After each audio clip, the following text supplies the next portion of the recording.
అల్లుడు కోడి తెచ్చాను. అమ్మాయి అద్భుతంగా చేస్తుంది. ఎలా వండుతావో రెసిపీ చెప్పవే. ఒక కుండలోకి నీళ్లు తీసుకొని కోడి శవం చుట్టూ తిరుగు, మీ నాన్న కుండకు బొక్కలు పెడుతూ ఉంటాడు. శవాలు కాల్చుకునే దాన్ని తీసుకొచ్చి కట్టబెట్టేశావు నాకు. కోడి కూర గురించి చెప్పమంటే దహన సంస్కారాల గురించి చెప్తుంది అది. అది కాదమ్మా, కోడికి ఈకలు పీకి కడుపులో పేగులు తీసి. ఏం జరిగింది? ఏం జరుగుతోంది? ఏం జరగబోతోంది? పొట్టి కర్రీ చేయాలా?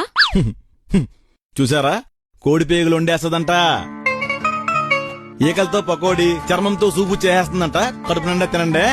ఆడెవడో బొగడాగాడు చైనా నుంచి కరోనా వైరస్ వదిలాడు.